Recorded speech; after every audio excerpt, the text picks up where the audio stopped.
Labas rytas, su jumis Laurinas iš Teletrade, šį gražų ketvirtadienį. Greitai galbūt prabėgsiu pro žinias, nes šiandien labai bus daug naujienų išleidžiama. Jūs galite rasti Teletrade puslapyje, visą laiką pasižiūrėti, rinkų apžvalga ir ekonominis kalendorius.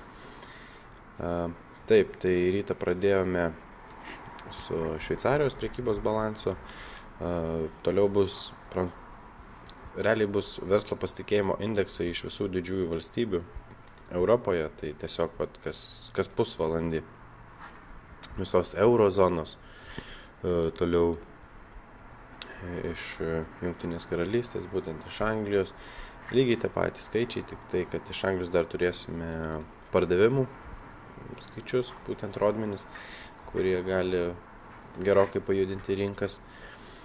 Taip, ir 3:30 bus čia šiek tiek su bedarbio pašalpom visokiom ir tie patys pasitikėjimo indeksai iš Amerikos B15, namų pardavimai 5 valandą, tai atsargiai gali šiandien rinkos judėti į vieną arba kitą pusę, jeigu labai skirsis skaičiai, būtent išeinamieji, gali rinkos judėti į vieną arba kitą pusę.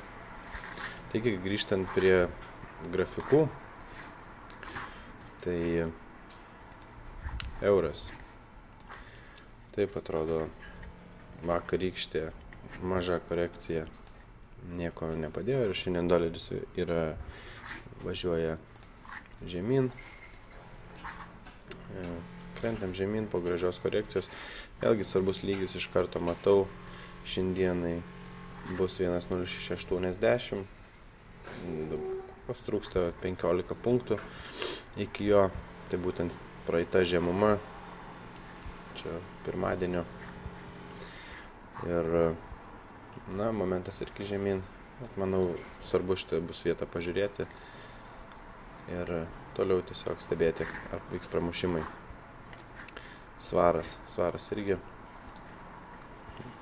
šuliuoja žemyn, vakar svaras iš tikrųjų smarkiai pajudėjo į viršų ir kaip ir šnekėjom apie šį lygį, kurio nepramuša ilgai, ir tada sakėme, jeigu pramuš, tai tada sekantis atskaitos taškas bus būtent nuo čia prekybos, tai būtent šis taškas ir sudirbo. Šiandien vėl prognozuoti sunku ir reikia geriau palaukti žinių svaro, būtent bus ir pardavimai, tai žinios, kurios dažniausiai pajudina rinką. Taip, Australas ir Zelandas, kiek mačiau, labai smarkiai nukrito per Azijos sesiją. Zelandas galbūt labiau negu Australas. Vėlgi, atskaitos taškų galima pridėti daug. Pats momentas Zelando yra dar viršuje. Kaip matau, pas mane signalizuoja pirkti, bet